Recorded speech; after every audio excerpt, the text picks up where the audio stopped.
Muy bien, hermanos y amigos que nos visitan, es un gozo nuevamente estar hoy todos juntos este domingo para precisamente escuchar la palabra de Dios. Porque venimos precisamente a eso, a escuchar la palabra de Dios. Pero una de las objeciones que generalmente encontramos a escuchar la palabra de Dios es precisamente saber cuál es la palabra de Dios. Hay tantos libros sagrados, tantas narrativas del inicio de los tiempos. Hay tantas creencias religiosas en este mundo que no es de extrañarnos que uno pudiera preguntarse cuál es el Dios verdadero. ¿Cómo sabemos cuál es el Dios verdadero? Y esta duda en muchas ocasiones ha llevado a algunos a adoptar diferentes posturas. Algunos han adoptado la postura del agnosticismo, es decir, aquella postura que dice, es imposible saber si existe Dios, y si existe, es imposible saber quién es ese Dios. Es decir, la multitud de respuestas hace imposible que podamos conocer cuál es la verdadera. Pero hay otros que afirman y dicen, todas las religiones son verdaderas, todos los dioses es el mismo Dios, y todos los libros sagrados llevan al mismo punto. Y estas personas creen que tenemos que unir toda la información que tenemos en los distintos libros sagrados para conocer verdaderamente quién es el Dios del universo. Y quizás la más común que tenemos en nuestros días es aquella que niega completamente la existencia de Dios, porque cree que la multitud de respuestas es evidencia de que no hay Dios. Es decir, como hay mucha gente que cree en muchas cosas, es evidencia de que creer es una mentira. Pero cualquiera que sea la postura que muchos tomen, es una realidad en muchas de mis conversaciones con personas no creyentes, con personas agnósticas o personas de otra religión, en su intento por desacreditar la fe cristiana, preguntan, ¿cómo sabes que tu Dios es el Dios verdadero? ¿Cómo sabes que el libro sagrado que tú tienes en tus manos es verdaderamente la palabra de Dios? ¿Por qué la Biblia y no el Corán, por ejemplo? ¿Por qué la Biblia y no los relatos hindúes, por ejemplo? Especialmente cuando hablamos acerca de la creación del universo, hay tantas historias, relatos, narrativas, creencias acerca de cómo se formó el universo, que cabe la pregunta, ¿cómo sé yo cuál es la verdad? De hecho, los cristianos solemos pensar que Génesis 1 y 2 son la única narrativa antigua que hay de la creación, pero hermano, no es así. Hay relatos antiguos de Babilonia, de la antigua Mesopotamia, que tienen incluso cierta similitud con el relato bíblico de la creación. Uno de ellos es el poema de Enuma Elish, un relato babilónico que muestra cómo la creación fue el resultado de la lucha entre la diosa Tiamat y el dios joven Marduk. O el relato del Gilgamesh en la antigua Mesopotamia, que habla acerca de las destrezas de un rey que llegó a ser inmortal al sobrevivir un diluvio. Muy parecido a algunas narrativas de Génesis, ¿no? Y estos relatos, estas piezas de literatura antigua no son la única explicación que vemos en nuestros días para la creación del universo, sino que mucho más ahora vemos algo llamado el cientismo, un movimiento que pretende apoyarse en la ciencia para explicar el origen del universo, pero que de científico tiene muy poco.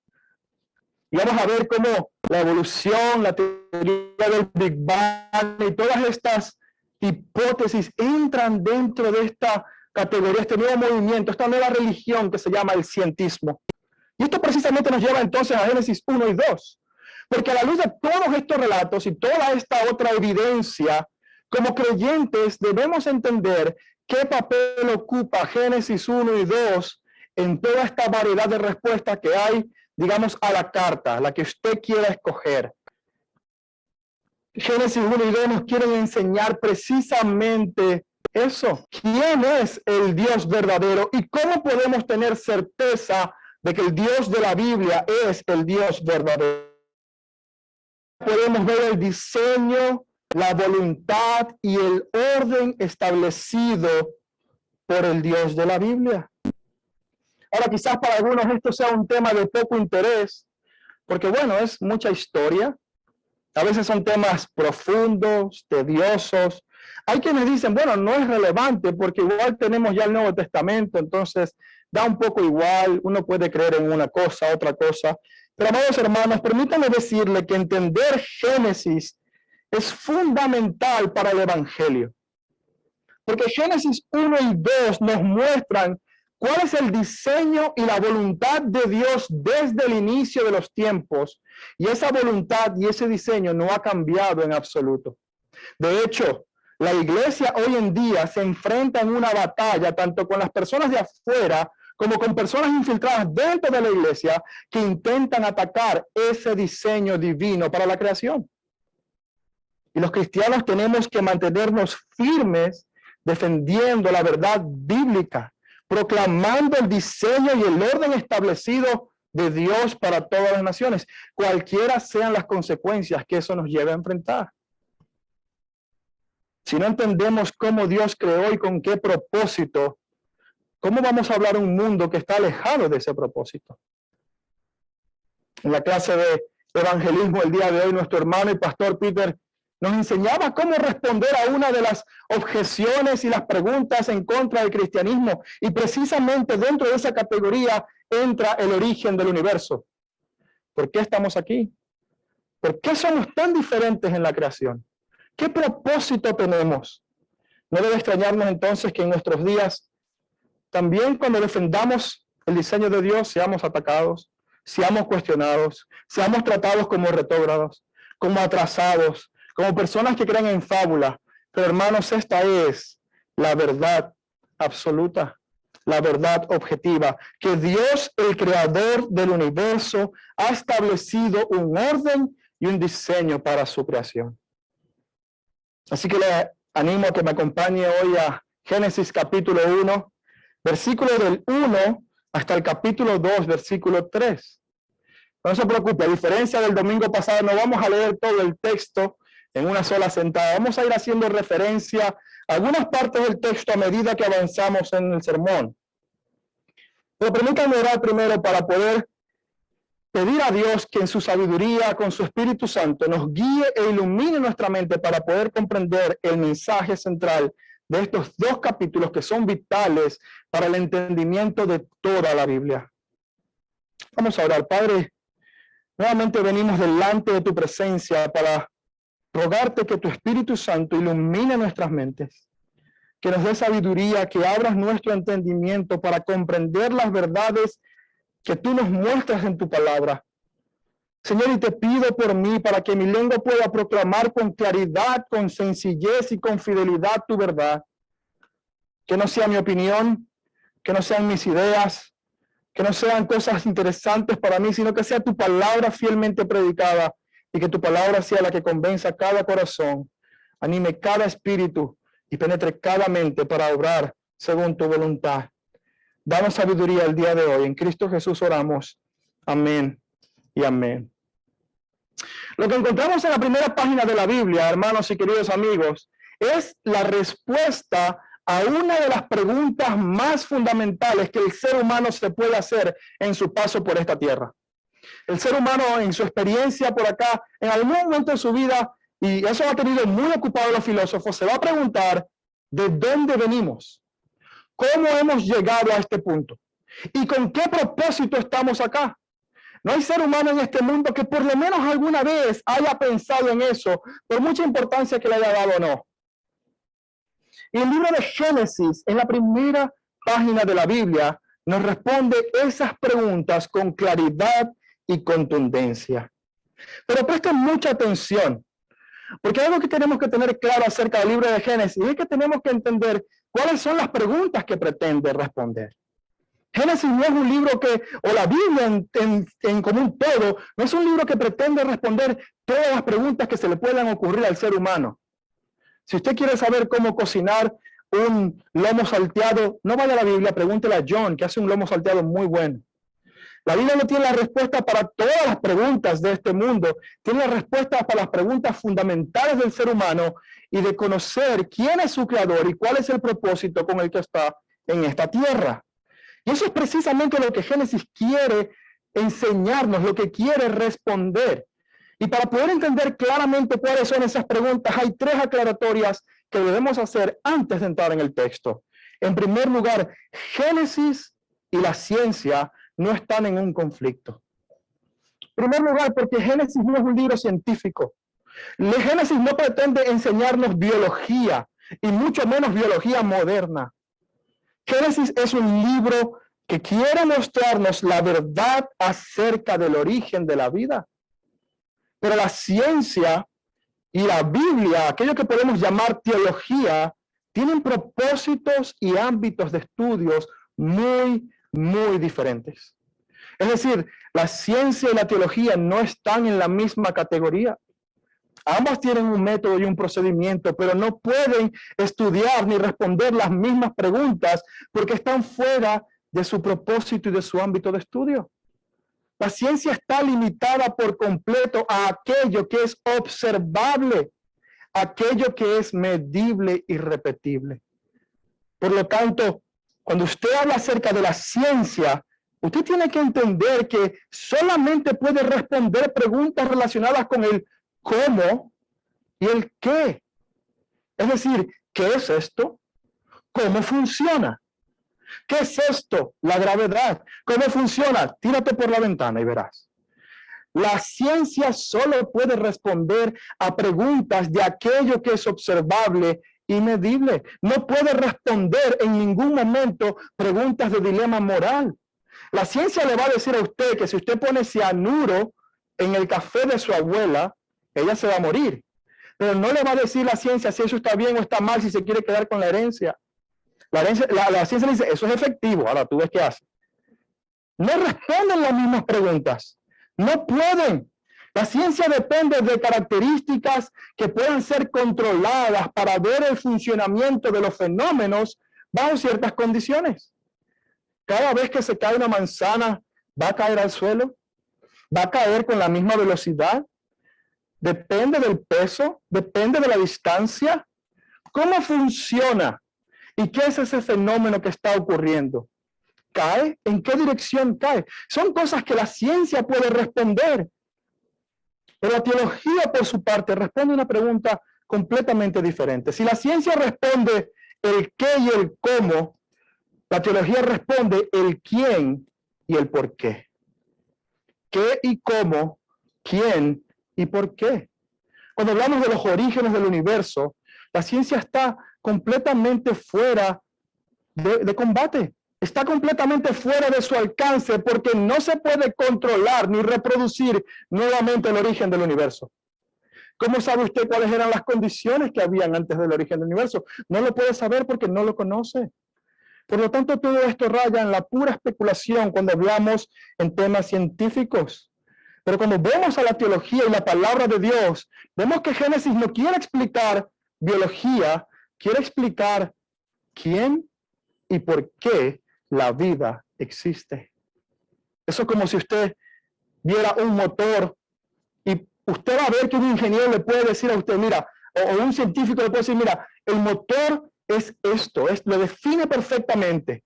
Y va a decir, mira, el motor funciona de esta manera, es una máquina perfecta, funciona de esta manera. El proceso de combustión, cuáles son los químicos que están ahí reaccionando y qué necesita la chispa, la ignición, la bujía, todo esto para explicar el funcionamiento del motor. Pero jamás podrá un ingeniero explicar quién lo creó y por qué lo creó a partir de su funcionamiento.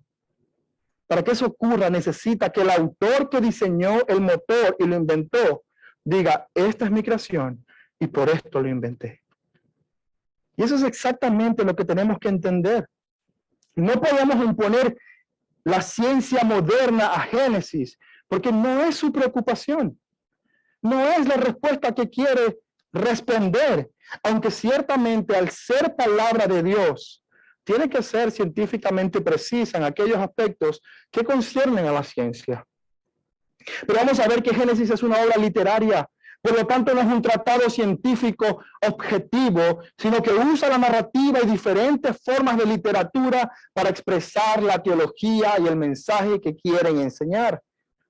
La primera aclaratoria es que Génesis no es un libro de ciencia y no tiene ningún conflicto con respuestas científicas. Son dos ámbitos completamente diferentes. Pero en segundo lugar, la segunda aclaratoria es que Génesis es historia teológica. ¿Y por qué hago esta aclaratoria? Porque Génesis es tomado como un recuento histórico, y lo es. Es un recuento histórico de los hechos que ocurrieron desde el inicio de los tiempos. Pero hay una gran diferencia entre la historia teológica y la historia moderna. La diferencia es que la historia teológica narra los hechos que ocurrieron, pero no necesariamente en el orden cronológico que ocurrieron. Y usted puede ver esto incluso en el Nuevo Testamento. Cuando usted va a los evangelios, va a encontrar que hay ciertas historias en los evangelios que a veces Mateo la pone al inicio de su evangelio y a veces Marcos la pone al final de su evangelio y Lucas quizás la menciona pero de una manera muy superficial. Algunos evangelistas dan un detalle mayor a ciertas historias y a ciertos milagros y todos están narrando los mismos hechos que ocurrieron, pero organizan su material de una manera no cronológica, sino para enfatizar el punto teológico que quieren enseñar. Por eso cada evangelio tiene una perspectiva diferente acerca de Jesucristo, porque cada uno quiere enfocarse en una enseñanza, en un atributo de Jesucristo, organizando el material histórico que sí ocurrió, pero para enfatizar una verdad acerca del Señor. Lo mismo ocurre en Génesis. Vemos que van a haber ciertas cosas que parecieran no tener lógica si las tomamos de una manera cronológica. Pero es porque el punto de Génesis o la preocupación de Génesis no es la cronología, es la teología y mostrar cuáles son los atributos de ese Dios creador que hizo los cielos y la tierra. Y en tercer lugar, Génesis es aquello que llamamos protología. Muchos de nosotros hemos escuchado el término escatología y creo que es algo con lo que estamos más familiarizados. La escatología es el estudio de los últimos tiempos. Es el estudio del fin de los tiempos, pero la protología, por el contrario, es el estudio de las primeras cosas. Y vamos a ver que Génesis tiene una relación muy estrecha entre el inicio de todas las cosas y el fin de todas las cosas. El mismo Dios del Antiguo Testamento y que es también el mismo Dios del Nuevo Testamento dijo en Isaías 46:10, yo anuncio lo por venir desde el principio. Otras traducciones dicen, yo anuncio el fin desde el inicio. Desde Génesis, Dios ya nos está hablando de cómo va a terminar la historia. Y lo vamos a ver entonces más adelante. Así que habiendo hecho estas tres aclaratorias, debemos tener confianza en que el relato de Génesis nos revela de una manera precisa y confiable los orígenes, pero no solamente los orígenes, sino aquel que es el creador de todo lo que observamos. Veremos que este relato suele tener un patrón en el que Dios es la causa de absolutamente todo lo que existe y por su decreto hace que todas las cosas aparezcan. Así que ya con estas tres aclaratorias vamos a entrar en el texto y vamos a ver el día de hoy cuál es el relato de la creación. Por eso esta predicación se llama En el principio Dios creó. La idea de que Dios es creador es fundamental para entender el evangelio. Porque sin un Dios creador que haya ordenado todas las cosas según su voluntad, no hay pecado que vaya en contra de esa voluntad. Para entender el evangelio, necesitamos comenzar con Dios como creador. Y vemos esto precisamente en los primeros 5 versículos de Génesis. Dice, en el principio creó Dios los cielos y la tierra estaba desordenada y vacía, y las tinieblas estaban sobre la faz del abismo. Y el Espíritu de Dios se movía sobre la faz de las aguas.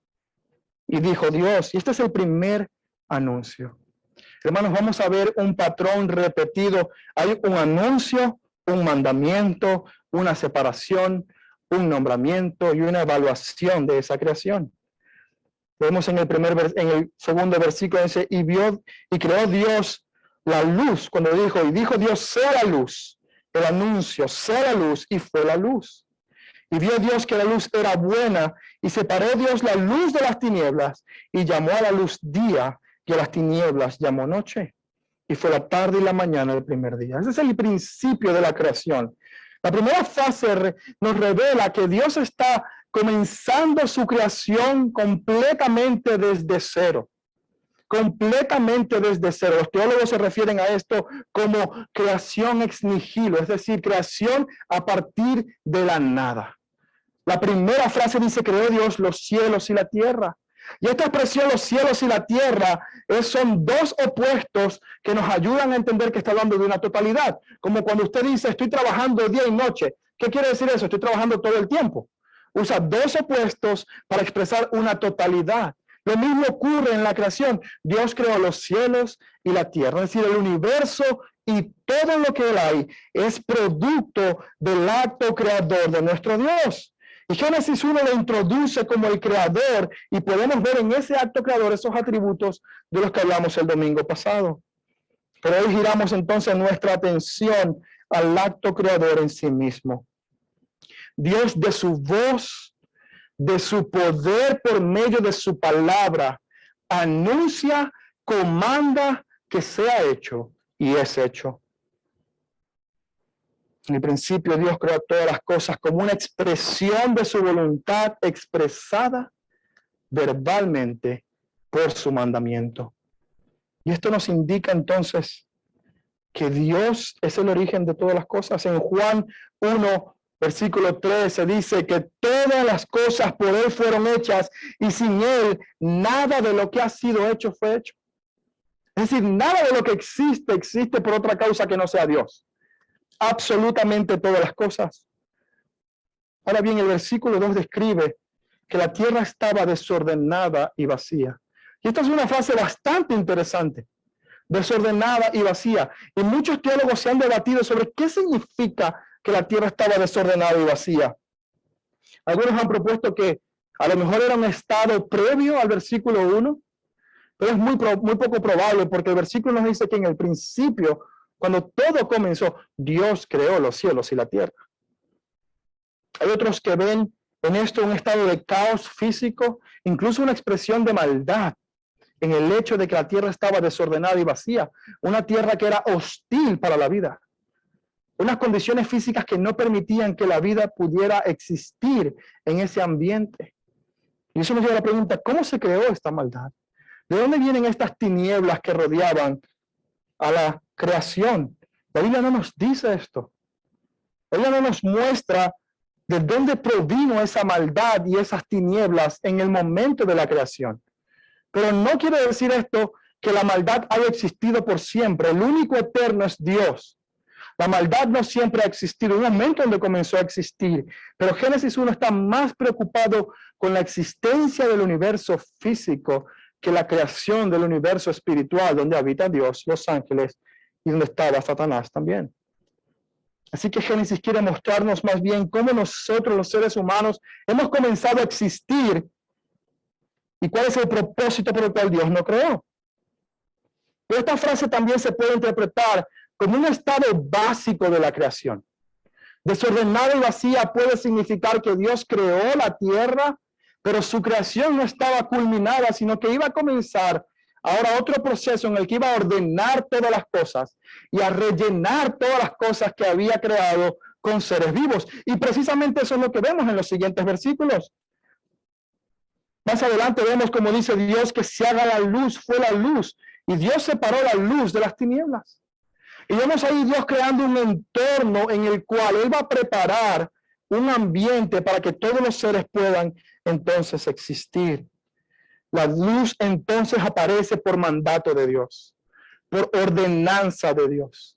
Ahora esto es interesante, porque Dios creó la luz, pero no creó las lumbreras o el sol, la luna, ni las estrellas, sino hasta el día cuarto. ¿Cómo es posible que Dios haya creado luz y no haya creado fuentes de luz que proyecten esa luz a la creación? Es aquí cuando debemos entonces recordar esa primera aclaratoria, esa segunda aclaratoria, perdón, que Génesis es historia teológica. No es la cronología, sino la teología lo que está gobernando este relato. Y el autor, Moisés, claramente habla de una creación de la luz antes de crear las lumbreras. Usted se preguntará, ¿pero qué sentido tiene ese? Para usted ninguno, pero para Israel del antiguo Medio Oriente muchísimo. Porque este era un pueblo nómada que iba a entrar a una tierra donde habían pueblos paganos que adoraban al sol, a la luna, a las estrellas y a cualquier otro fenómeno natural que estaba delante de ellos. Los cananeos tenían dioses absolutamente para todo. Baal, su dios principal, era el dios de la lluvia y la fertilidad.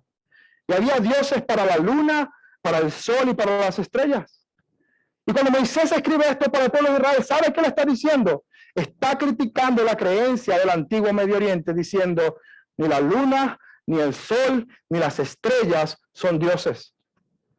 Hay un Dios. Hay uno solo que es fuente de luz y no necesita ni luna, ni sol, ni estrellas. Él mismo es la fuente máxima de luz que alumbra a todo ser humano. Ahora hemos hablado de que Génesis es protología y Apocalipsis es escatología. ¿Usted quiere ver la relación? Vaya conmigo a Apocalipsis 21, versículo 23. Es el último libro de la Biblia. En Génesis 1:13 nos dice que Dios dijo, sea la luz, y fue la luz, pero no habían cuerpos celestes que pudieran irradiar esa luz. Dios mismo era la fuente de luz. ¿Quiere ver cómo comenzó? Mire cómo termina. Apocalipsis capítulo 21, versículo 23. Hablando de la ciudad de Dios, la nueva creación, el nuevo Edén que Dios va a establecer al final de los tiempos. Mire cómo termina. La ciudad no tiene necesidad de sol ni de luna que brillen sobre ella. ¿Sabe por qué? Porque la gloria de Dios la ilumina y el Cordero es su lumbrera. Dios está anunciando desde el principio el fin de los tiempos. La gloria de Dios es la luz que va a iluminar la creación por la eternidad. Y desde Génesis capítulo 1, versículo 3, Dios lo está declarando. Yo soy la fuente de luz. Hágase la luz y hubo luz. Sin necesidad de cuerpos celestes.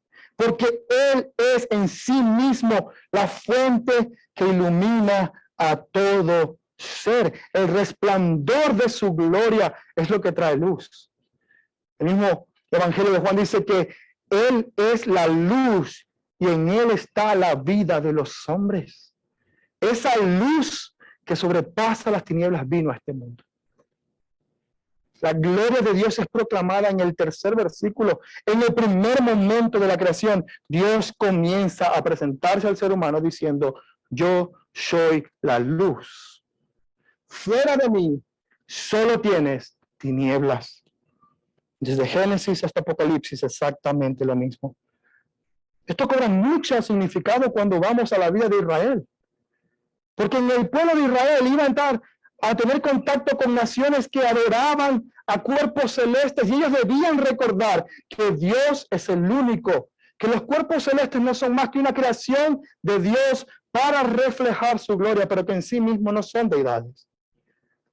Israel no debía caer en la idolatría de estos pueblos con los que iba a luchar para tomar posesión de la tierra prometida, sino que debían mantenerse fieles al Dios creador, que también los llamó y escogió para que fuesen pueblo suyo. De modo que Dios es la fuente de luz y por su voluntad Él comanda y la luz existe. Dios crea la luz, ve que es buena, la separa de las tinieblas, anuncio, mandato, separación y nombramiento. La luz es el día, las tinieblas son la noche. Y así fue el primer día de la creación, Dios anunciando quién es Él desde el principio. Llegamos entonces a Génesis 1:6, versículos del 6 al 8. Luego dijo Dios, haya expansión en medio de las aguas y separe las aguas de las aguas. E hizo Dios la expansión y separó las aguas que estaban de debajo de la expansión, de las aguas que estaban sobre la expansión. Y fue así, y llamó Dios a la expansión cielos, y fue la tarde y la mañana el día segundo.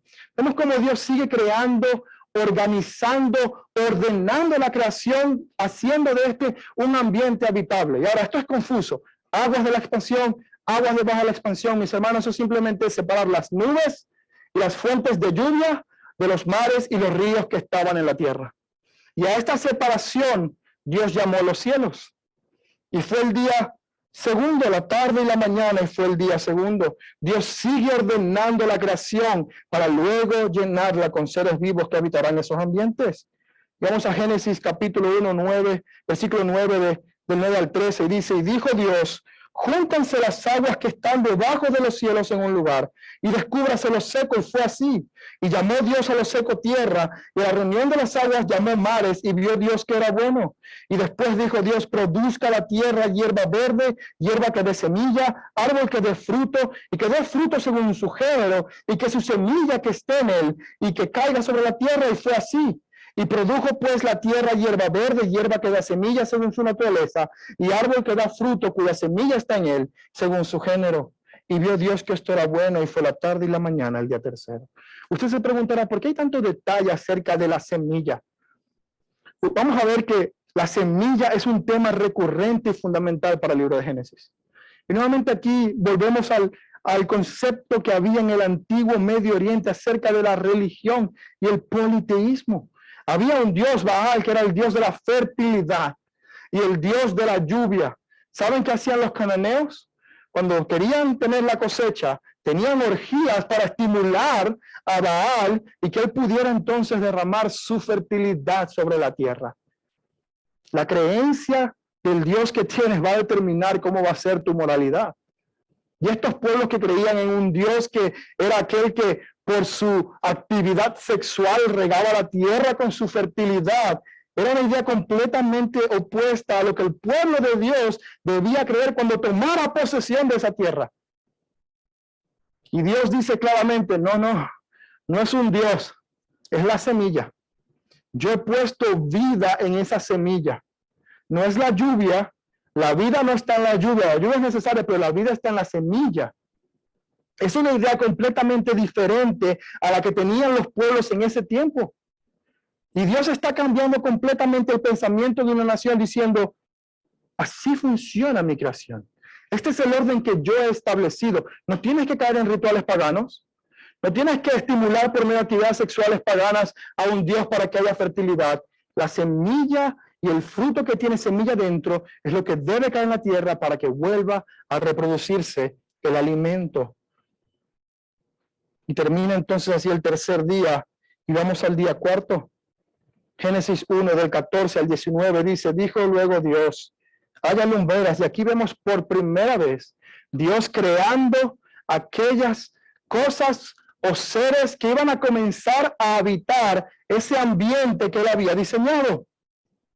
Y dice, haya lumbreras en la expansión de los cielos para separar el día de la noche y sirvan de señales para las estaciones, para días y años, y sean por lumbreras en la expansión de los cielos para alumbrar sobre la tierra. Y fue así, e hizo Dios las dos grandes lumbreras, la lumbrera mayor, el sol, para que señorease en el día, y la lumbrera menor para que señorease en la noche, e hizo también las estrellas. Y fíjense cómo Dios introduce un concepto nuevo ahora. Tenemos un ambiente creado, tenemos un espacio que Dios ha preparado y pone ahí cuerpos celestes que comenzarán a señorear sobre esos espacios en los que habitarán. El sol y la luna y las estrellas regirán sobre la noche y sobre el día. Y tal es el caso que el sol es lo que determina cuando hay día y la luna es lo que determina cuando hay noche. Dios ha creado de esta manera un orden para su creación. Y sigue diciendo, y la puso Dios en la expansión de los cielos para alumbrar sobre la tierra, para que señorease sobre el día y sobre la noche, y para separar la luz de las tinieblas. Y vio Dios que era bueno, y fue la tarde y la mañana, el día cuarto. Y nuevamente pensamos en el pueblo de Israel y cómo la concepción de aquellos pueblos que lo rodeaban eran que la luna y el sol eran eternos. Y claramente Dios dice, no, yo soy la única deidad. Y estos son cuerpos celestes que yo he puesto para servicio de la humanidad. Y fue así el día cuarto. Llegamos rápidamente al día quinto. Dios lo hizo en 6 días, nosotros lo estamos haciendo en 1 hora. Pero bueno, llegamos al día quinto. Génesis 1 del 20 al 23. Y dijo Dios, produzca las aguas seres vivientes. Vemos aquí el primer mandato para crear seres con vida y aves que vuelen sobre la tierra en la abierta expansión de los cielos. Y creó Dios los grandes monstruos marinos y todo ser viviente que se mueve, que las aguas produjeron según su género, y toda ave alada según su especie. Y vio Dios que era bueno y los bendijo diciendo: fructificad y multiplicaos y llenad las aguas en los mares y multiplíquense las aves en la tierra. Y fue la tarde y la mañana el día quinto. A medida que avanzan los días en la creación, Dios va introduciendo nuevos conceptos. En el día cuarto fue el concepto de señorear sobre el cielo, sobre el día y sobre la noche. Pero ahora, cuando vemos seres vivientes por primera vez Dios crea seres con vida. Dios no solamente les dice que señoreen, sino que además los bendice. Dios trajo por primera vez su bendición sobre la creación en este versículo 22, cuando hubo creado aves y peces. Y esto nos muestra algo acerca de Dios. Dios bendice seres vivos. Dios no bendice objetos. Dios no bendijo el cielo. Dios no bendijo a los árboles. Dios no bendijo el agua. Dios vio que era bueno, producto de su actuar. Pero Dios bendijo a aquellos seres a quien Él crea para su propósito. Y esta bendición de Dios siempre conlleva la responsabilidad implícita que vemos aquí: fructificad, multiplicaos y poblad la tierra. De hecho, Bruce Waltke, un teólogo y comentarista bíblico, dice que la bendición de Dios significa ser lleno de la potencia de vida. Sobrepasando la muerte, Dios bendice a sus criaturas para que sean reproductivas. Dios diseñó la creación para que pudiera crecer, reproducirse y llegar hasta toda la tierra. El huerto del Edén ocupaba solamente una parte de la tierra. Y el ser humano tenía que extender absolutamente a todas las partes de la creación ese huerto del Edén por medio del trabajo que Dios le daría. La palabra bendición tiene un lugar muy importante en Génesis. Y vamos a ver que Dios, cada vez que entra en un pacto con una persona, eso conlleva su bendición y la responsabilidad de crecer y multiplicarse. Vamos a ver que Dios bendijo no solamente a los animales, sino que Dios bendijo a Adán y Eva. Dios bendijo a Noé. Dios bendijo a Abraham y a todos sus descendientes con quien él entró en un pacto. Y fue así entonces el día quinto. Y llegamos al día sexto. Y ustedes dirán: el día sexto ya se va a terminar la predicación. Uy, hermano, póngase cómodo. Todavía nos queda un poco. Algunos quedan así como que ya está llegando el día sexto, ya, gracias a Dios, viene el descanso, el día séptimo. Un poquito más, hermano. El día sexto dice Dios, luego dijo Dios: produzca la tierra seres vivientes según su género, bestias, serpientes y animales de la tierra según su especie. Y fue así. E hizo Dios animales en la tierra según su género, y ganado según su género, y todo animal que se arrastra sobre la tierra según su especie, y vio Dios que era bueno. Y aquí hay un giro muy significativo en la historia. Porque Dios hasta ese momento, todo lo que ha creado, lo ha creado para su gloria y para reflejar su poder. Romanos capítulo 1, versículo 20 nos dice que todas las cosas invisibles de Dios, su eterno poder y deidad, se hacen claramente visibles desde la creación del mundo, siendo entendidas por medio de las cosas hechas. Es decir, la creación revela que hay un creador. Y esa creación revela que ese creador es poderoso, su poder y su deidad. Él trasciende la creación, no tiene límite, va más allá de su creación. Su creación es finita, pero él es infinito. Hasta ese momento, todo lo creado reflejaba la gloria de Dios, porque todo era bueno. Pero aquí hay un giro muy interesante e importante en la historia de la creación. Y vemos entonces en el siguiente versículo que dice: entonces dijo Dios, hagamos al hombre a nuestra imagen, conforme a nuestra semejanza. Y fíjense la palabra clave: y señoree en los peces del mar, en las aves de los cielos, en las bestias, en toda la tierra y en todo animal que se arrastra sobre la tierra. Hasta ese momento, todo reflejaba la gloria de Dios en un sentido, pero nada era hecho a la imagen de Dios. Y Dios habla probablemente a las huestes celestiales y dice, voy a hacer al hombre a mi imagen. Voy a hacer al hombre a mi imagen.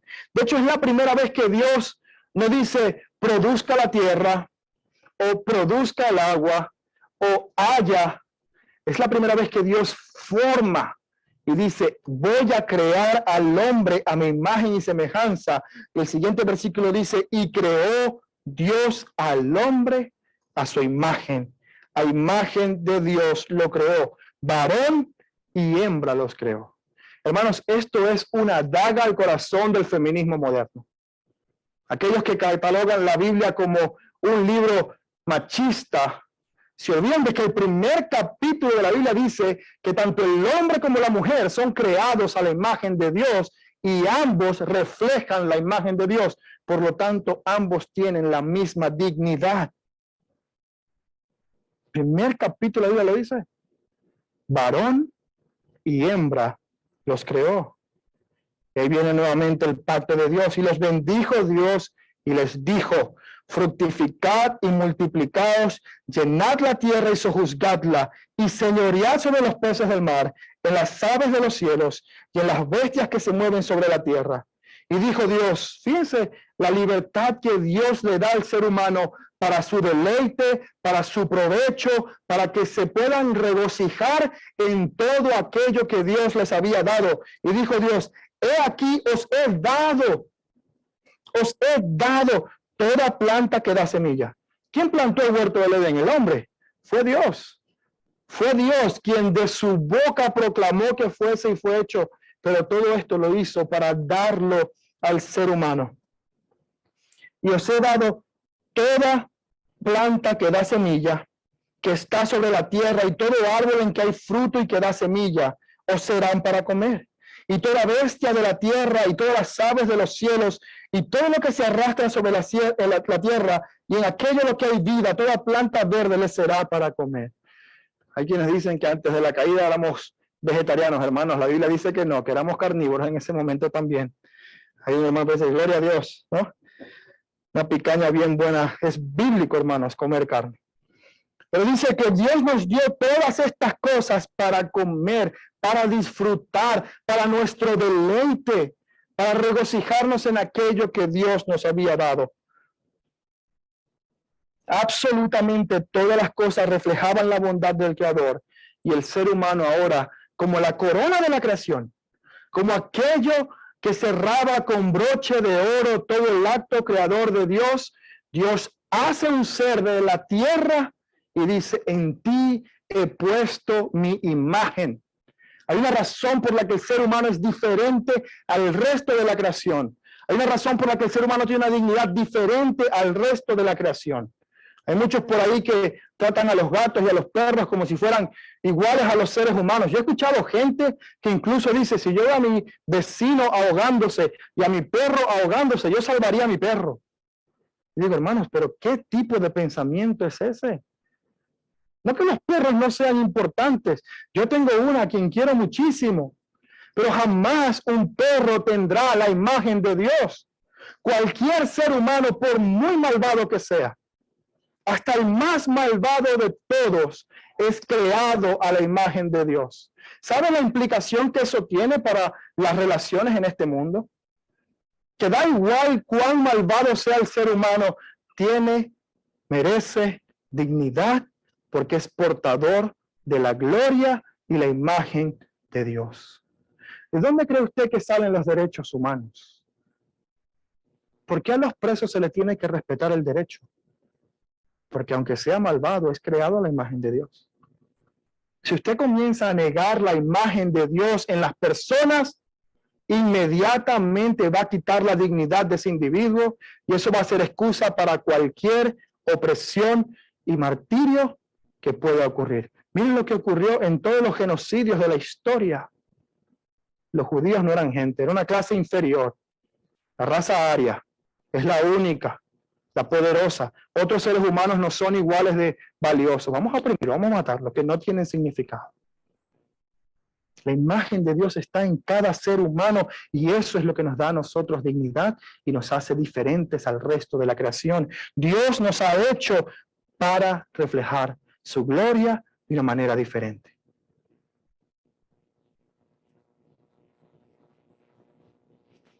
Y fueron entonces así. Versículo 28. Dios dice, y los bendijo y les dijo, fructificad y multiplicaos y llenad la tierra y sojuzgadla y señoread en los peces del mar, en las aves de los cielos y en todas las bestias que se mueven sobre la tierra.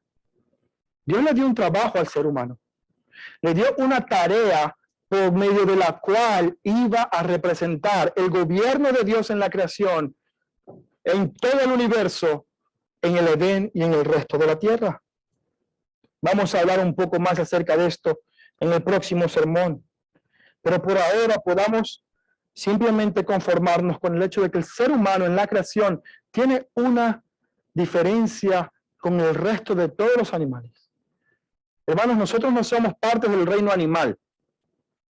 La biología moderna cataloga al ser humano como parte del reino animal, pero usted y yo no somos animales. Usted y yo somos portadores de la imagen del Creador. Dios termina en 6 días su creación. Completa absolutamente todas las cosas. Ahora, esta expresión 6 días, muchos teólogos han debatido sobre esta creación en 6 días. Algunos dicen que han sido 6 días literales de 24 horas.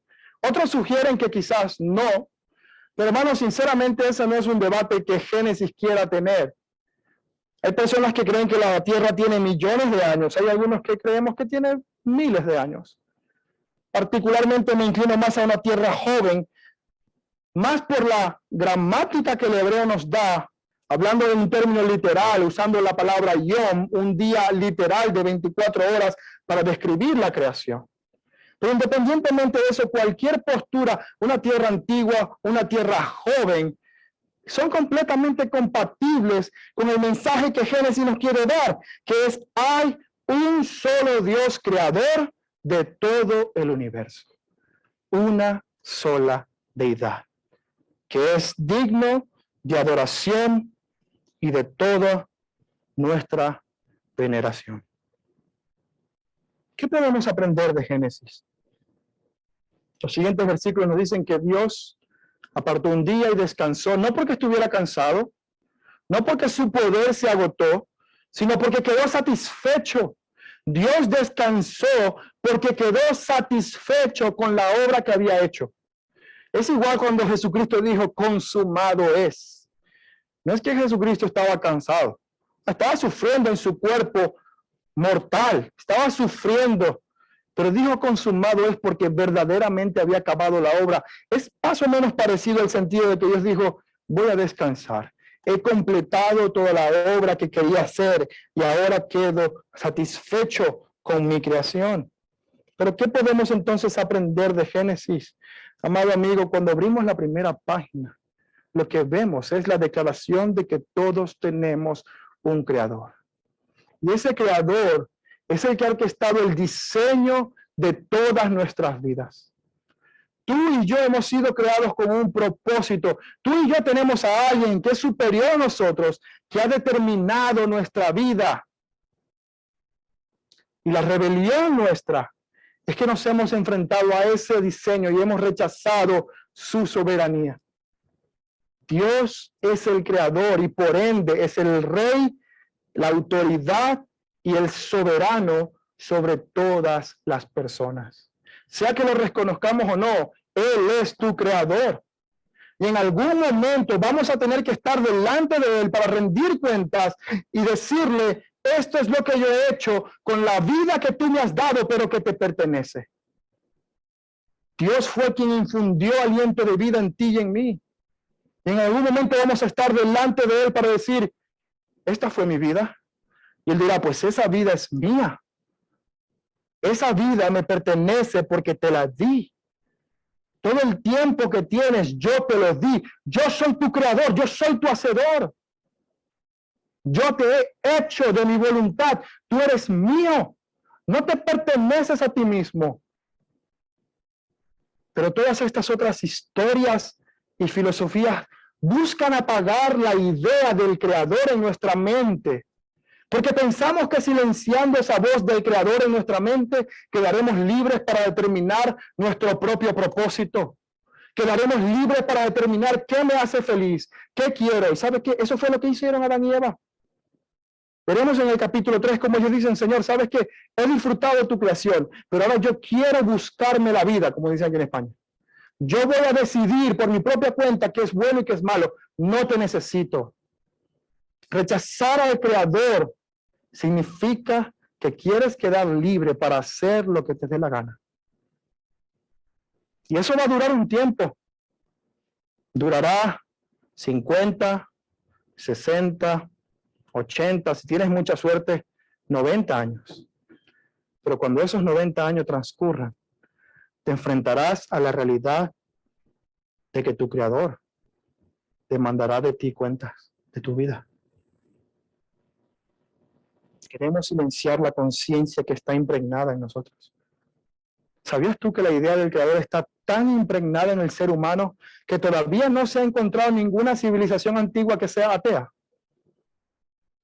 Todas las civilizaciones antiguas tienen al menos una deidad, porque reconocen la idea del Creador está tan impregnada, tan conectada con el ser humano que es innegable. Tenemos que inventar teorías para silenciar esa voz en nosotros. De este mismo Creador que habla la Biblia, luego se nos dice en Juan que ese mismo Creador se hizo carne. Es decir, ese Creador participó de su creación y vino para acá a ser un ser humano, a vivir una vida perfecta, en perfecta obediencia, para entonces pagar y morir por tus pecados y por los míos. Este mismo Creador que te dio un propósito y que demandará de ti cuentas, ofrece hoy a todo aquel que se arrepienta y reconozca su señorío sobre su vida, paz, perdón y reconciliación. Yo te ruego, amado amigo, no silencies la conciencia que hay en ti. No silencies la voz que Dios ha puesto en tu interior diciendo, acuérdate de tu Creador, acuérdate de tu Creador, acuérdate de tu Creador antes de que sea demasiado tarde. Te imploro, amigo, ven a Jesucristo en arrepentimiento y fe. Y podrás conocer ese propósito por el cual fuiste creado, para tener una comunión perfecta con tu Hacedor y disfrutar de su pacto y bendición por la eternidad. Mi amada iglesia, tenemos un Creador. ¿Y sabías que tenemos un Creador por doble cuenta? Génesis nos muestra que Dios es el creador de un macrocosmos, es decir, un universo en el que Él estableció, primero lo creó por su voz, estableció leyes naturales para regular su funcionamiento y para proyectar su gloria. Pero Génesis también nos muestra que Dios es el creador de un microcosmos, es decir, un pueblo a quien Él ha llamado por su voz, en quien ha establecido leyes morales para regular su comportamiento y en medio de quien Él mismo habitaría. Y tú y yo, iglesia, somos parte tanto del macro como del micro, y Él es soberano.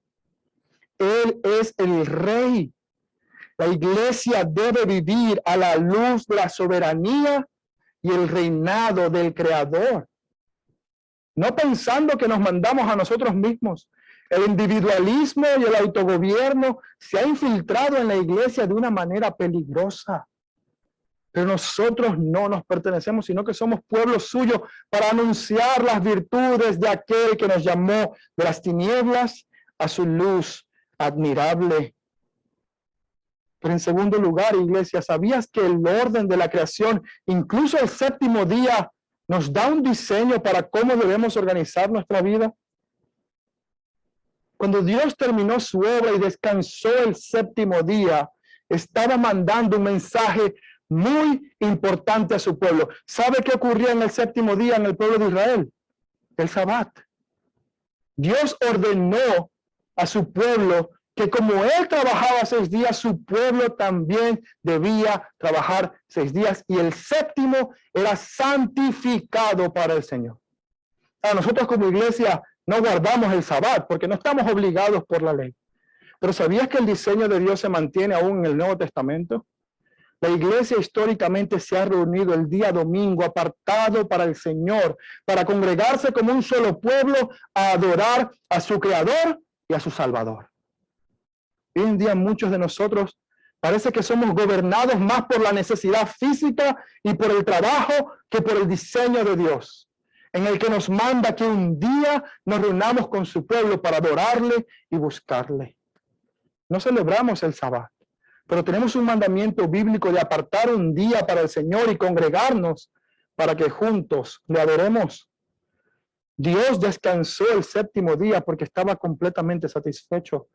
Nosotros a veces no descansamos porque creemos que Él no es suficientemente proveedor para satisfacer mis necesidades y honrarlo como Él se merece.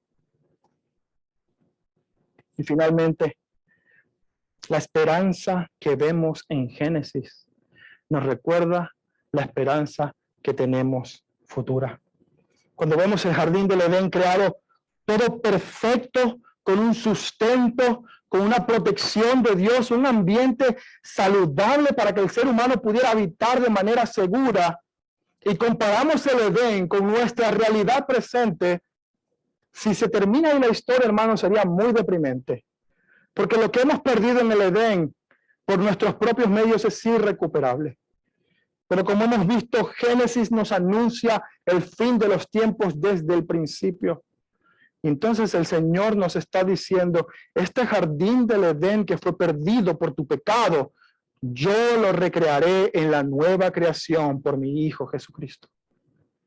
En el Edén no había dolor, no había cansancio, no había problemas. Había un deleite permanente en la presencia de Dios. ¿Y sabes qué es lo que nos espera a los que somos parte del pueblo de Dios? La nueva Jerusalén, el nuevo Edén, donde no vamos a necesitar más sol ni más luna, sino que así como en Génesis 3, vamos a ver que la luz viene de la gloria de Dios y del Cordero. Génesis nos apunta a esa nueva creación en la que vamos a disfrutar tú y yo. Cuando leamos Génesis, tenemos que pensar que algo parecido, algo mucho mejor, porque no va a estar corrompido por el pecado, es lo que nos aguarda, y esa es la esperanza bienaventurada que tenemos en nuestro Señor Jesucristo. Amado hermano, cobra ánimo, porque sin importar el dolor, sin importar el sufrimiento, sin importar el cansancio, sin importar la preocupación, el Edén nos espera. Amén. Oremos. Padre, gracias te damos por tu palabra. Gracias porque tú eres Dios, porque tú eres aquel soberano Rey del universo que ha creado para sí todo un universo en el que podemos disfrutar de tu presencia, en el que podemos conocerte, en el que podemos reconocer que tú eres Rey. Padre, yo te ruego que uses tu palabra para convencer cada corazón. Y Dios, danos ánimo, danos esperanza, danos deseo por llegar a la gloria contigo. Ayúdanos a no pensar tanto en este mundo terrenal, sino que podamos cada vez más desear la esperanza bienaventurada, el Edén futuro, la ciudad celestial, la nueva Jerusalén, donde podamos estar contigo para siempre, mi Dios. Donde el pecado ya no se enseñará más de nosotros, donde nuestra carne nunca más será tentada, sino que nuestros cuerpos serán glorificados para alabarte por la eternidad. Mi Dios, infunde este pensamiento de esperanza en nuestros corazones y llénanos de la urgencia de predicar tu palabra para que más personas se unan a tu reino y puedan alabarte junto con nosotros. En Cristo Jesús oramos. Amén y amén.